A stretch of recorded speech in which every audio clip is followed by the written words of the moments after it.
what I would call a kind of a basic problem we've got to go through first is to understand that there are no such things as things. That is to say, separate things. That is only a way of talking. If you can understand this, you're going to have no further problems. I once asked a group of high school children, what do you mean by a thing? And first of all, they gave me all sorts of synonyms. They said it's an object, which is simply another word for a thing. It doesn't tell you anything about what you mean by a thing. Finally, a very smart girl who was in the group said a thing is a noun. She was quite right. A noun isn't a part of nature, it's a part of speech. There are no nouns in the physical world. There are no separate things in the physical world either. See, the physical world is wiggly. The clouds, mountains, trees, people are all wiggly. And only when human beings get working at things, they build buildings in straight lines and try and make out that the world isn't really wiggly. But here are we sitting in this room all built on straight lines, but each one of us is as wiggly as all get out.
Now then,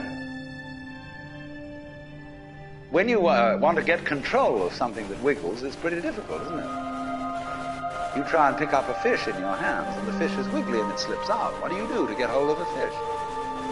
You use a net. And so the net is the basic thing we have for getting hold of the wiggly world. A net is something regular.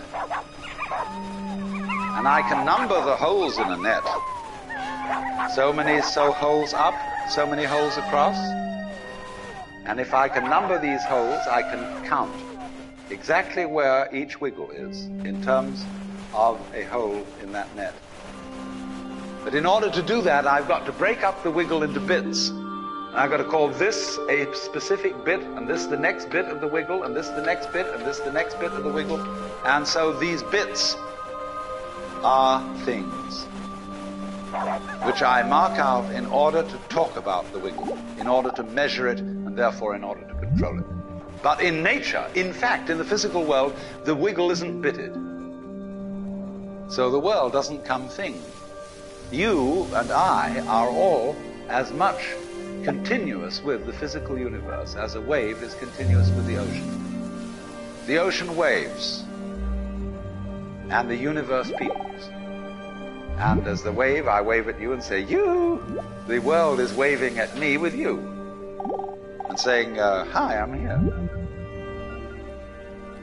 But the way we feel and sense our existence, being based on a myth that we are made, that we are parts, that we are things, our consciousness has been influenced so that each one of us does not feel that. We feel we have been hypnotized, literally hypnotized, by social convention into feeling and sensing that we exist only inside our skins. That we are not the original bang, but just something out on the end of it. And therefore we are scared stiff. Because my wave is going to disappear. And I'm going to die. And that would be awful.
You are a fluke. You are a separate event.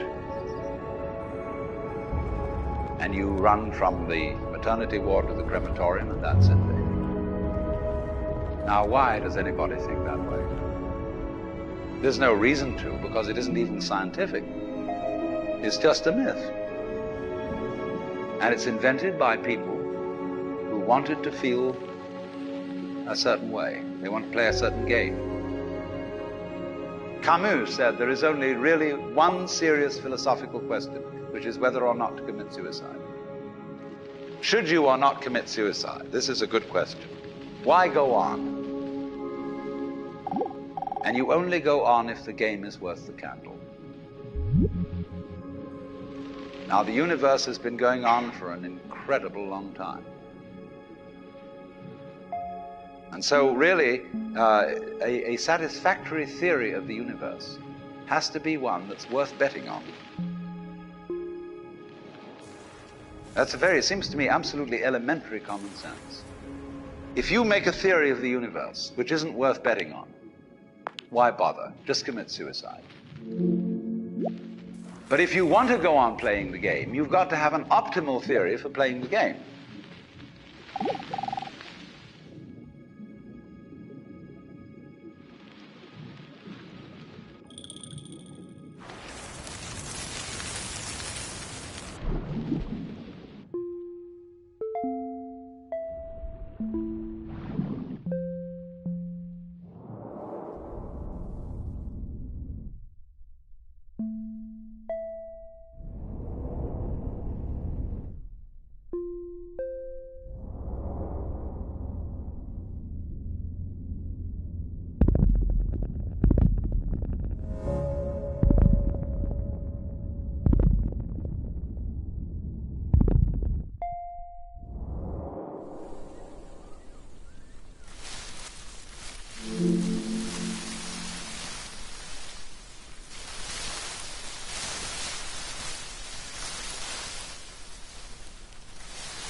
there is any such thing at all as intelligence and love and beauty, well, you found it in other people. In other words, it exists in us as human beings. And as I said, if it is there in us, it is symptomatic of the scheme of things. We are as symptomatic of the scheme of things as the apples are symptomatic of the apple tree or the rose of the rose bush.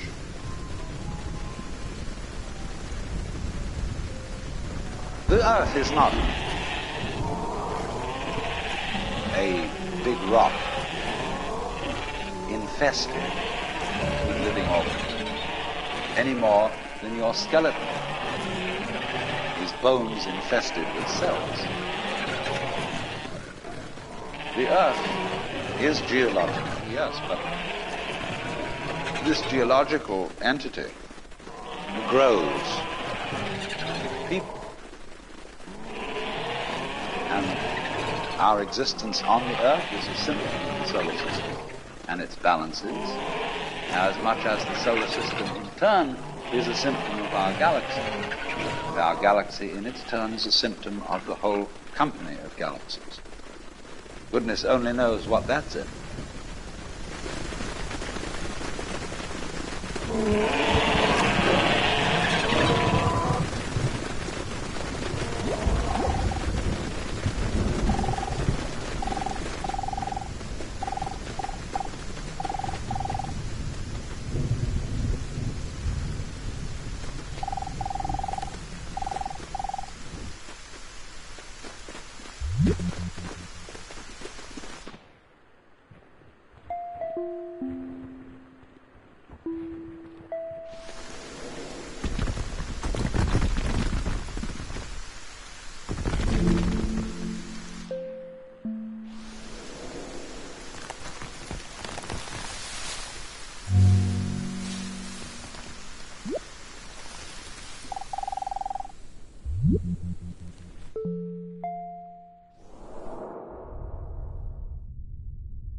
When, as a scientist, you describe the behavior of a living organism,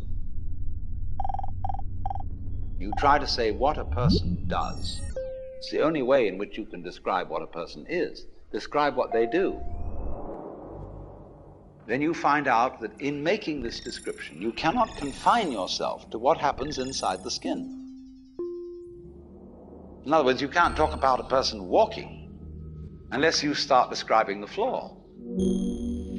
Because when I walk, I don't just dangle my legs in empty space. I move in relationship to a room. And so in order to describe what I'm doing when I'm walking, I have to describe the room. I have to describe the territory. So in describing my talking at the moment, I can't describe this just as a thing in itself because I'm talking to you. And so what I'm doing at the moment is not completely described unless your being here is described also. So if that is necessary, if in other words, in order to describe my behavior, I have to describe your behavior and the behavior of the environment, it means that we've really got one system of behavior.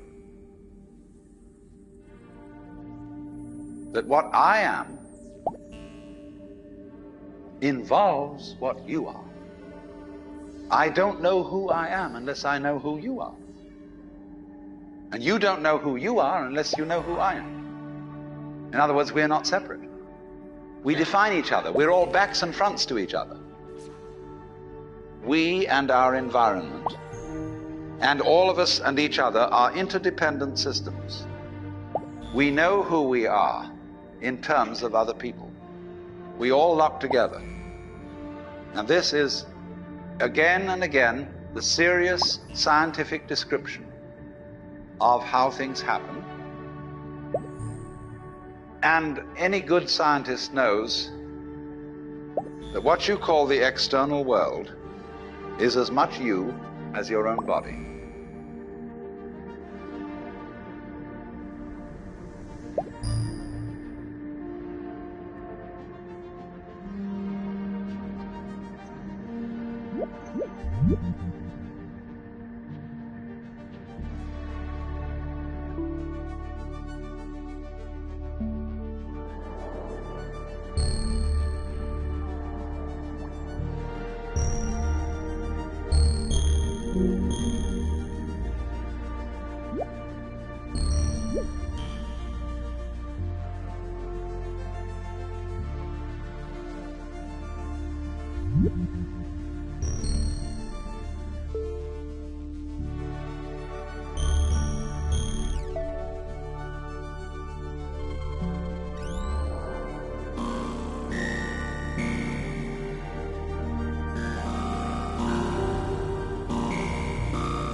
Your skin doesn't separate you from the world. It's a bridge through which the external world flows into you, and you flow into it. Just, for example, as a whirlpool in water, you could say because you have a skin, you have a definite shape, you have a definite form. The whirlpool is a definite form, but no water stays put in it. The whirlpool is something the stream is doing. And exactly the same way, the whole universe is doing each one of us. And I see you today, and I recognize you tomorrow, just as I would recognize a whirlpool in a stream. I'd say, oh yes, I've seen that whirlpool before. It's just near so-and-so's house on the edge of the river, and it's always there. So in the same way, when I meet you tomorrow, I recognize you. You're the same whirlpool you were yesterday. But you're moving. The whole world is moving through you. All the cosmic rays, all the food you're eating, the stream of steaks and milk and eggs and everything is just flowing right through you. When you're wiggling the same way, the world is wiggling, the stream is wiggling you. But the problem is, you see, we haven't been taught to feel that way. The myths underlying our culture and underlying our common sense have not taught us to feel identical with the universe, but only parts of it, only in it, only confronting it, aliens. And we are, I think, quite urgently in need of coming to feel that we are the eternal universe, each one of us. Otherwise, we're going to go out of our heads. We're going to commit suicide, collectively, courtesy of H-bombs. And All right. Supposing we do, well, that will be that, and it'll be life making experiments on other galaxies. Maybe they'll find a better game.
Yeah.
I wonder if it's ever struck you how curious a thing it is that most of the things that we experience we regard as things that happen to us, which we ourselves do not originate, which are events expressing some sort of power or activity that is external to ourselves. And if you consider that, you realize that what you mean by yourself is rather narrowly circumscribed. Even events that go on in our own bodies are put in the category of things that happen to us in the same way as things that go on in the world outside our skins. If there's a thunderstorm or an earthquake, well, it happens to you. You're not responsible for it. But so in the same way, when you have hiccups, you didn't plan on it. If you have belly rumbles, you had no intention of doing it. And As to the catastrophic act of getting born, well, you had nothing to do with that. And you can spend all your life blaming your parents for putting you in the situation in which you find yourself. And this way of looking at the world in this sort of passive mood as something that happens to you goes right down to our general feeling about life. It goes down to the way in which we have been accustomed to look at human existence as a precarious event in a cosmos that, on the whole, is depicted as being completely unsympathetic and alien to our existence.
If you're reared with a 20th century, or shall we say an early 20th century common sense, which is based on the philosophy of science of the 19th century, you regard yourself as an accident, a biological accident, in a stupid universe, which is mechanical, but has no feelings. A vast, pointless gyration of radioactive rocks and gas in which you happen to occur. Of course, if you don't have that point of view and you are more traditional, you look upon yourself as a child of God,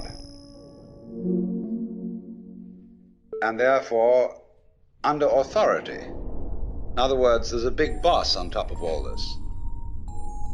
And you better watch your P's and Q's, because that Almighty is looking after you with the attitude of this is going to hurt me more than it's going to hurt you. And when you look at the world in that image, or in the other image that it's a stupid mechanism, either point of view you take, you don't really belong. You are not really part of all this. Or to put it in the strongest possible way, it is quite alien to our thought that the external world, which is defined as something that happens to you, and your body itself as something that you got caught up with, it is quite alien to consider all that as you yourself. Because you see, we have such a myopic view of what oneself is.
Now, we come here to an extremely important principle, which is the different points of view you get when you change your level of magnification. That is to say, you can look at something with a microscope and see it a certain way. You can look at it with the naked eye and see it in a certain way. You look at it with a telescope and you see it in another way. Now, which level of magnification is the correct one? Well, obviously, they're all correct. They're just different points of view.